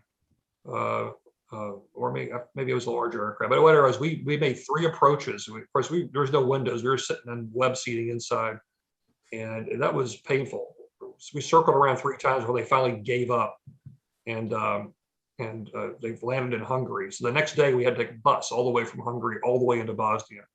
And by the time we got there, pretty much all the turkeys were gone.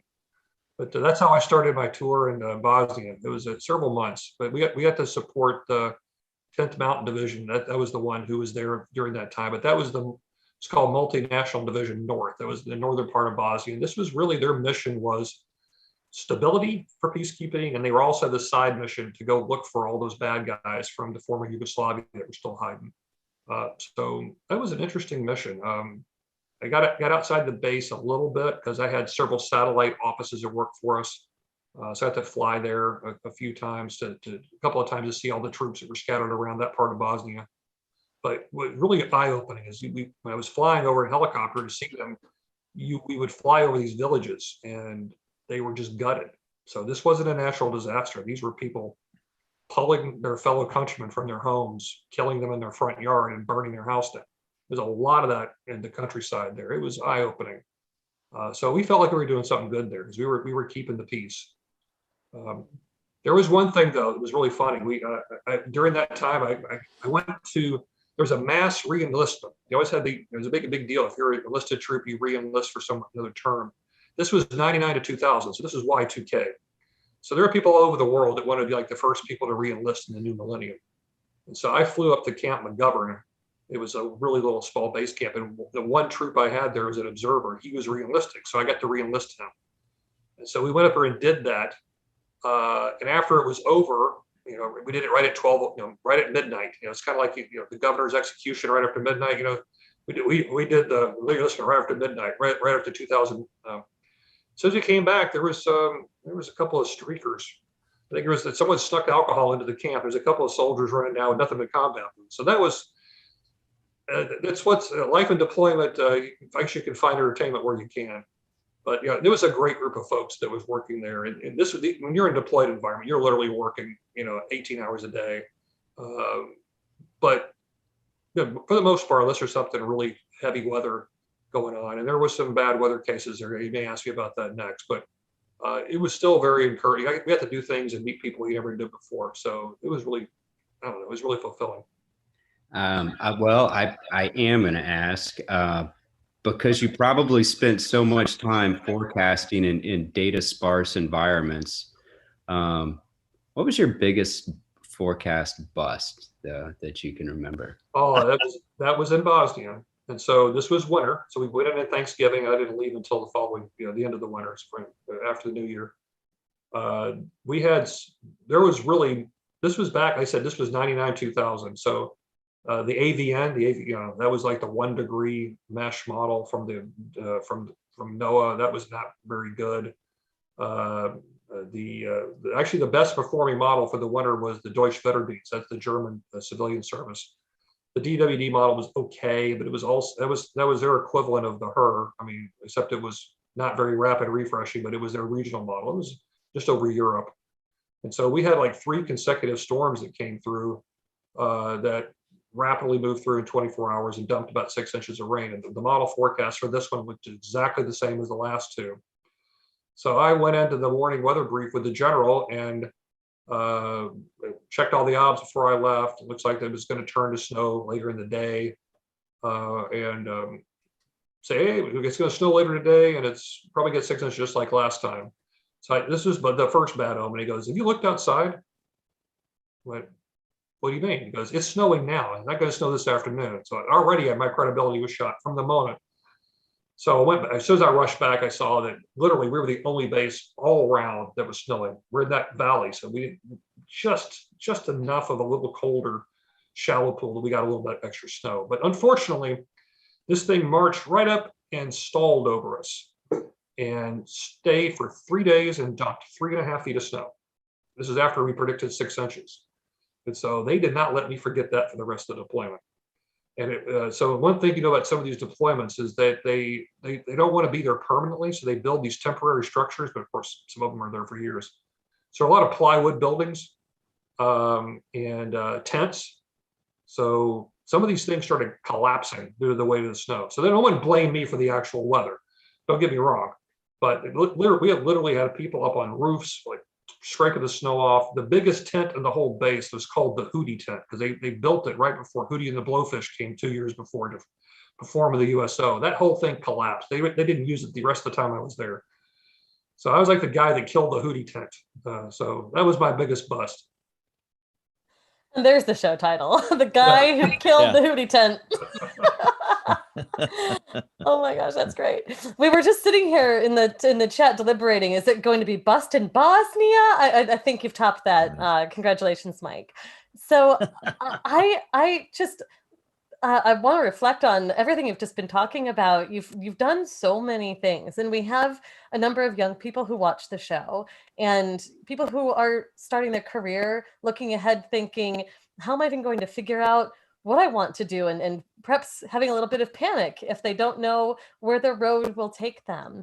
I'm wondering if you have any advice for those people about navigating the choices, especially if they want to do something in this field. And it's so neat that you came into this from physics. I'd like to say you probably were set up for success because you started at Purdue. I mean, that's just a recipe for success right there. But if you have other kinds of advice for younger people as they navigate their careers, what would it be?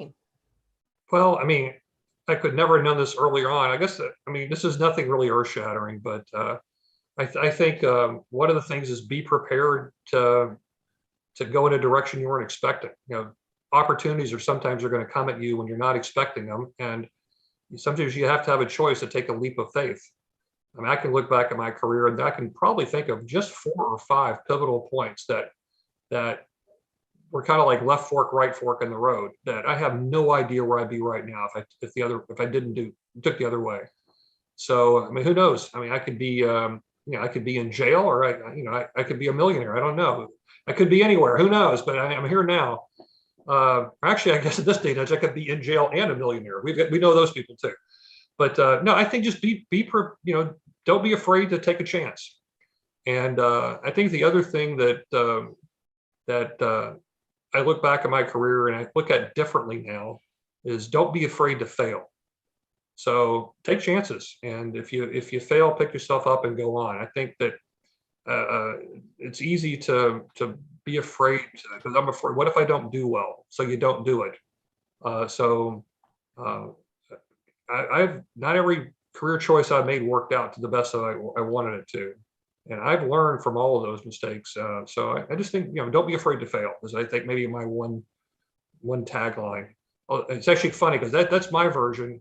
I think we're talking about our old friend Bill LaPenta, when he talked to his groups at his internship program. He did something a little different. He said, "Don't be afraid to be uncomfortable," and that was kind of pushing yourself. So maybe I pushed myself a little too hard and fell flat on my face. But I've actually been very fortunate. I hadn't had too many bosses that that wanted to take me out back and put me down because I made a mistake. They gave me a chance to do it again, not make a mistake again, to try again. So I think that's it. The other part of it is if there are other opportunities out there, you just don't be afraid to ask either. That's one thing I've definitely seen from the younger generation. Maybe it's just me getting older, but I've seen a lot more of the younger early career folks now not be afraid to walk up to somebody senior and ask them a question, or say, "I want to talk to you about this." Do that. I think a lot of us, when we were coming up back in the many decades ago, were intimidated by that. So don't be intimidated either. Don't be afraid to do that. So that's all I can think of off the top of my head, Kim. That's wonderful advice. And in dispensing it, you gave us perhaps another 1 or 2 show title nominees. So congratulations, you're getting them all in before the end of this show. But with that, I think Neil is passing it back to you, James. Yeah, and I got to say, we got 2 big openings in the weather enterprise. So Louis, when's his last day? The end of the year? I think he's Keith officially retiring early January.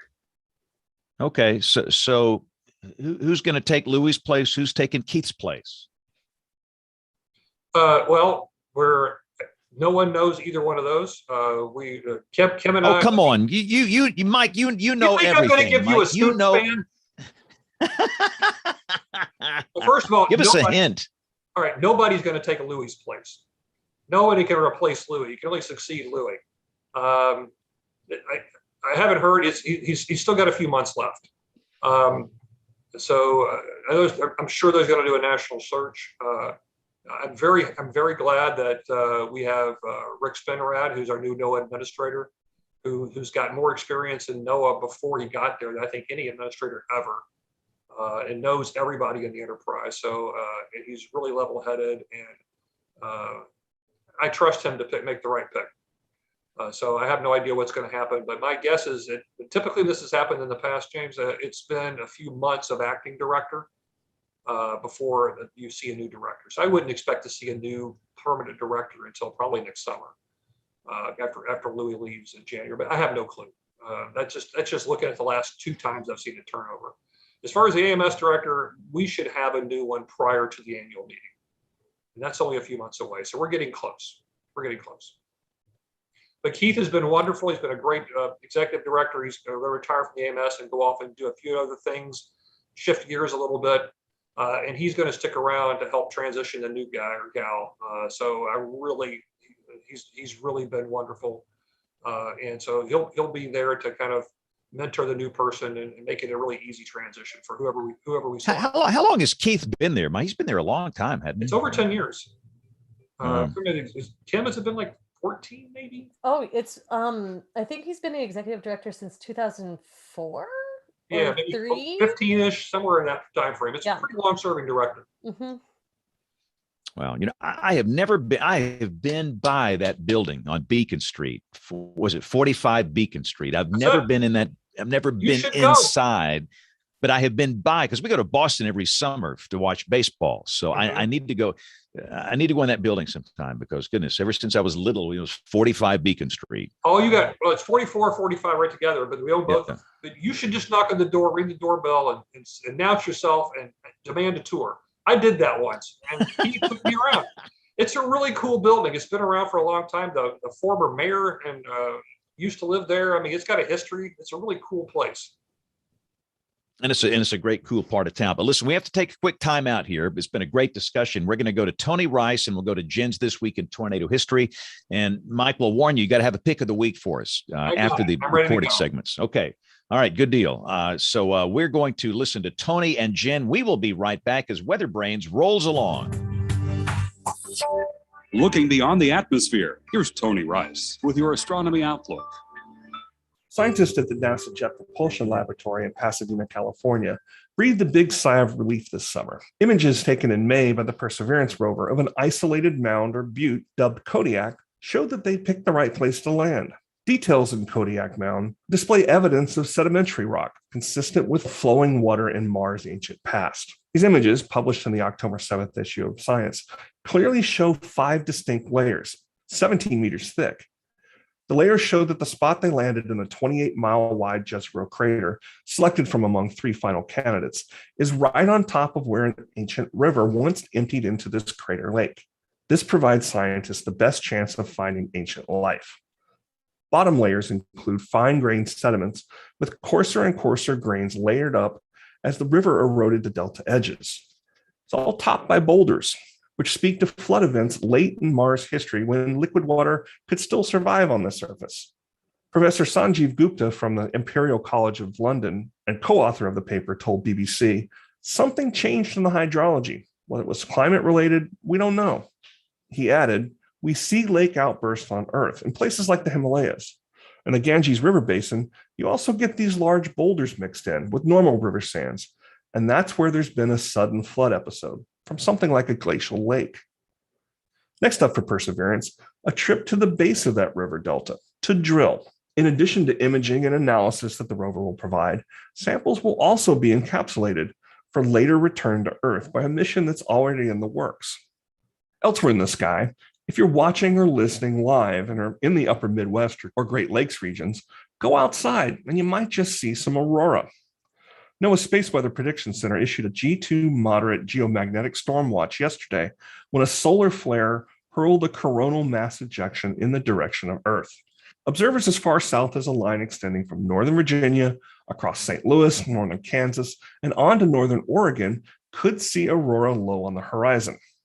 NOAA's Space Weather Prediction Center at swpc.noaa.gov is a good place to check for updates. The Geophysics Institute at the University of Alaska Fairbanks, or gi.alaska.edu, is also a good source for forecast. That's your astronomy outlook. Follow me at RTP Hokie for more spacey stuff like this. This week in tornado history, on October 11th, 1954, an estimated F3 tornado struck Franklin, Indiana. It first hit west-southwest of town and destroyed a church. 2 homes were damaged as well. At the western edge of Franklin, an auction barn was leveled and there were several injuries. Near Highway 31, at least 30 homes were heavily damaged. The Franklin Evening Star on October 13, 1954, documented a few stories that had emerged from this event. One involved a local insurance agent, Claire E. Bogard. Quote, Claire was in his parked car in front of the post office when a big tree toppled on the auto, crushing the right side. He miraculously escaped injury. Larry Moran, a member of the fire department, thought his 3 dogs had been killed. Quote, but one by one, they turned up. One was dragged by the twister 100 feet while chained to a doghouse but survived. Another nearly drowned in a hen house but made it out alive. And the 3rd dog came wandering up to the back door hours after the tornado. Tragically, there were 2 fatalities in the Highway 31 area. Mrs. Colleen Williams was standing in her yard when she was struck in the head by a falling tree limb. She was pregnant. Sadly, Mrs. Williams died at the hospital. Her baby girl was delivered 2 weeks prematurely. Per newspaper reports, the baby suffered brain injuries resulting from a lack of oxygen between the time of her mother's death and her delivery, and she also passed away. We have a full summary about this event and hundreds more at tornadotalk.com. So who made Aubrey mad? She bailed on us. Was it something we said? Actually, she had to go do but again, most of us are working during this show. We actually have real jobs. So she had to go take care of some television business. I promise what we're going to do next week is just open up the show with email. We're going to give her 30 minutes and let her do email next week because we are so backed up. But let's do a weather roundup quickly about what's happening. We're doing the show here on October the 11th. Jen, I noticed a tornado warning north of Indianapolis, not too far from you. Mm-hmm. Yep, in the Frankfurt area. We're not supposed to get any severe weather here. It looks like the front weakens before it gets this way. But yeah, just kind of watching that, kind of still blowing up here southwest of the Wabash area. I actually do the weather there, so my attention is focused. But pretty quiet. Now my attention tomorrow will be on Kansas, and I was thinking about Kansas tomorrow because there's an enhanced risk.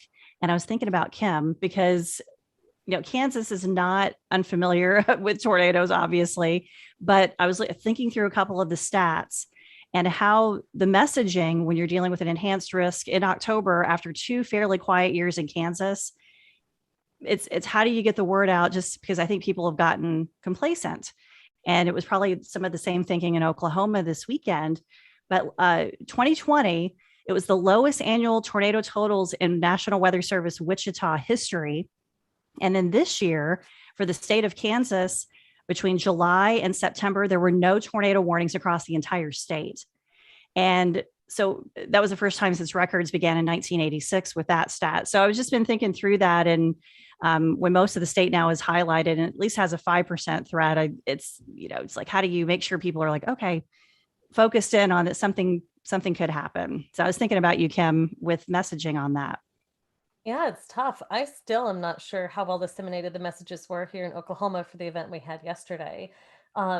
Warnings are a social process. They're not just a technology. We rely on people having some antecedent awareness that comes from the meteorological community, but then it trickles through a number of different other kinds of organizations. And one of the big ways people find out that weather could become severe is through friends and family. And, the ambient environment around them, their social environment, not just the weather environment, but their social environment acts as a cue, a more subtle, but very important cue that keys people in that there's something they need to pay attention to. So I'm going to be just as interested in what happens in Kansas. And it's interesting you bring this up because I had my, every Monday morning, I have a sort of Monday morning stand-up meeting with my my team, the Behavioral Insights Unit at the lab. And we were talking about even here on, tomorrow on Tuesday, we could have some severe weather. Most of it's going to be up to the Northwest, but there were some questions about when you have an event like we just had, and then you have another event a couple days later, what do people carry away from the event? And how does that shape the way that they'll respond to a subsequent one?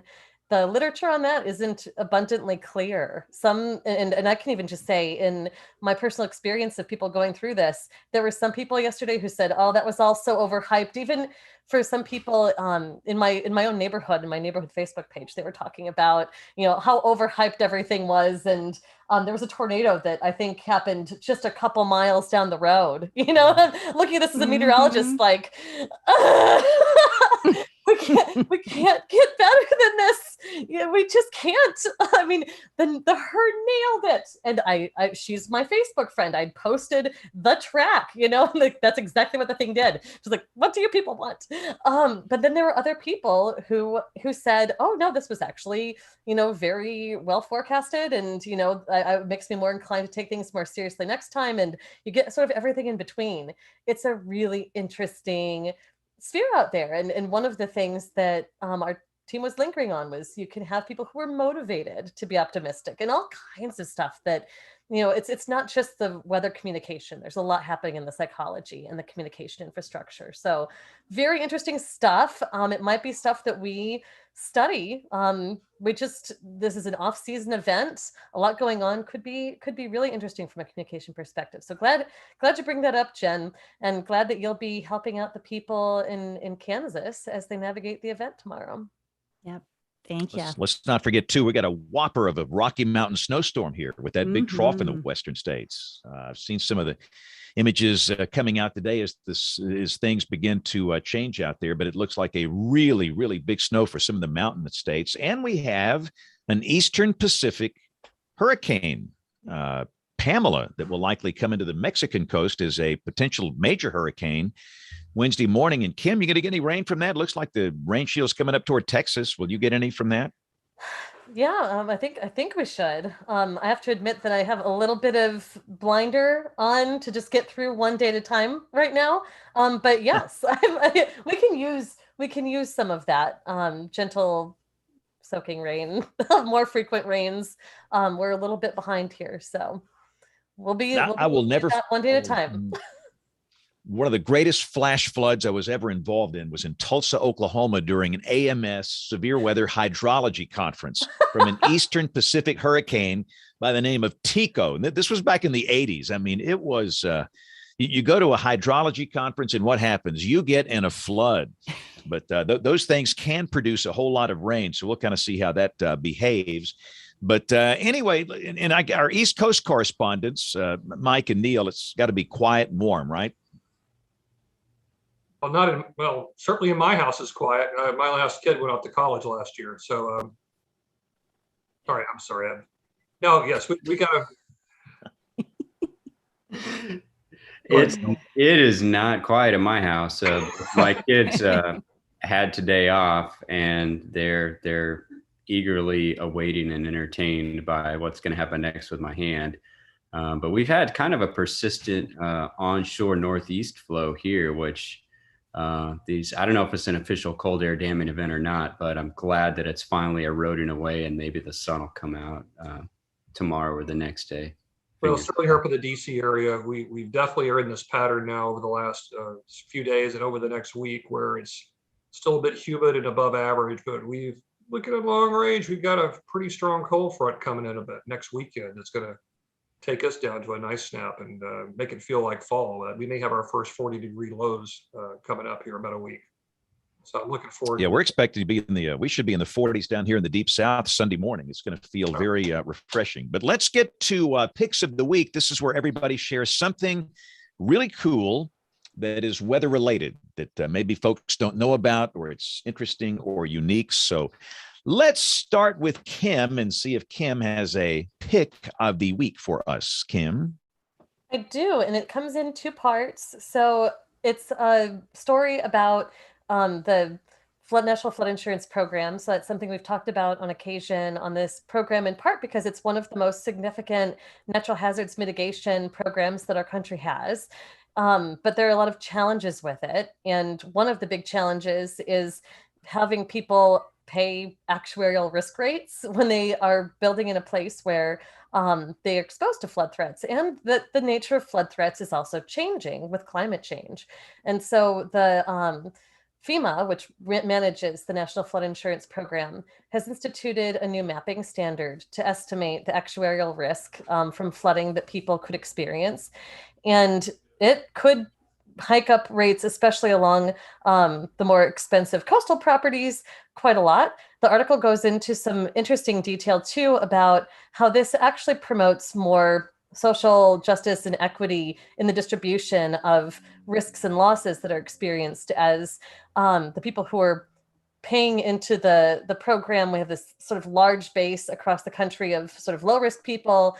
And what's ended up happening is we subsidize the wealthy who have expensive properties in coastal areas. And so this is a more equitable distribution of risk and benefit.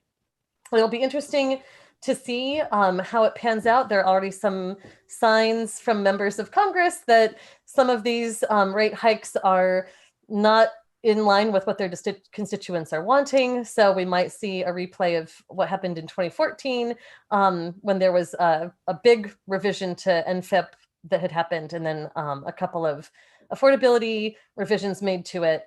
But we'll see. We'll see. It's a really interesting move for FEMA to make. And if you're interested in seeing what this could mean for you and your community, my second link is a map, a GIS map, where you can search for different areas and see what the estimated impacts of the new rules are on flood insurance in your area. Okay, very cool. And again, we're going to put all of these links up on the website, weatherbrains.com. Very interesting. So Jen, what is your pick of the week for us this week? So 2 weeks ago, my audio was another tragedy. They're difficult. It was the Ivy tornado spawned by Hurricane Gracie back in 1959. And there was a family of 10 people that were killed in one home. And I teased at the end of that we were rewriting that summary because we had found some new information on the path. And I wanted to get more into the family and the story. And so that has been released, and it's a free summary. And I wanted folks to be able to go read it. I will tell you, I continue to be more and more proud of Nelson Tucker, who continues to he's awe-inspiring with, I think he has X-ray vision. He found the path in USGS maps, aerial imagery from the late 1950s into the early 1960s. He found the tree blowdown, and he tracked it and he overlaid it on Google Earth, and all that's included. It's very, very impressive that we were able to put that together. And then I delved into all the personal stories. I even got on ancestry.com and I was really digging in.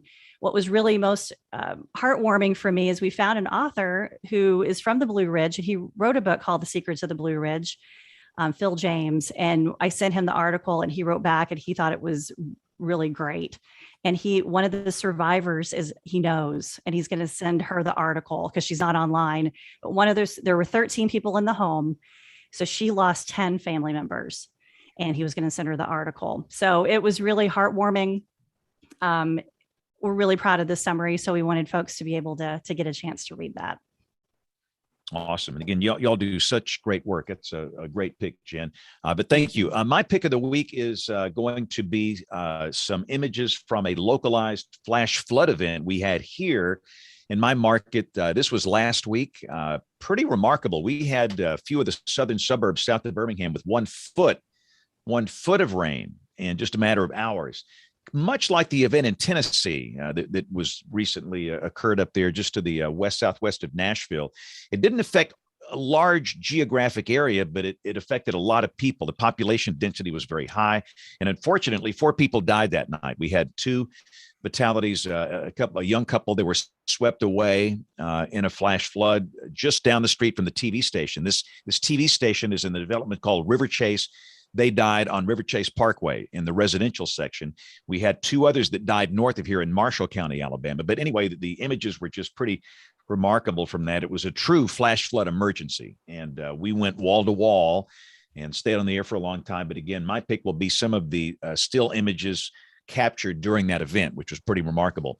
All right, Neil, what is your pick of the week, sir? My pick of the week is a new interactive fall foliage prediction map. I got to it through the Smithsonian website, but I think, and hopefully this is attributed to the original source, smokymountains.com/fall-foliage.map. I'll send the link out.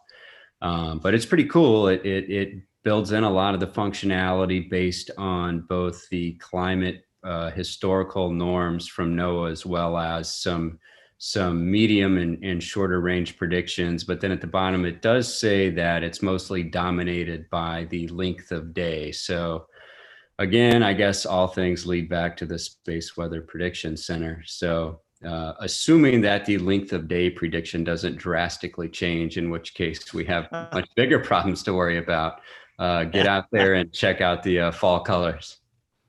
It is a great time of the year. All right, Mike, we have stalled long enough. We're waiting on your pick of the week. Go.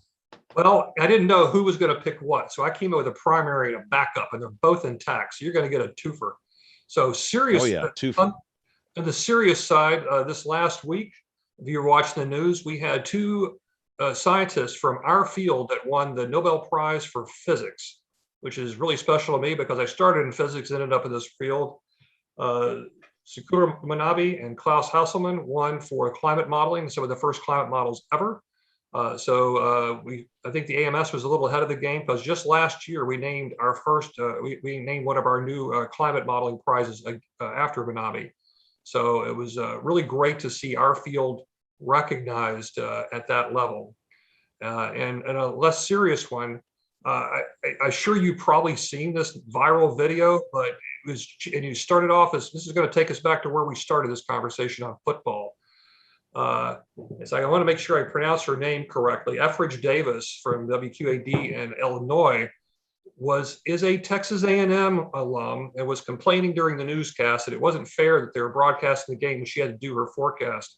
Well, sure enough, right in the middle of her forecast was the end of the game. And you go find this clip. We'll link this to the site. Just it was just how she tried to hold it together while her team was beating Alabama on air was priceless. So I love my brothers and sisters there in the broadcast community, but this one, I like to meet her. She's one of the few I haven't met yet. So that's my pick of the week.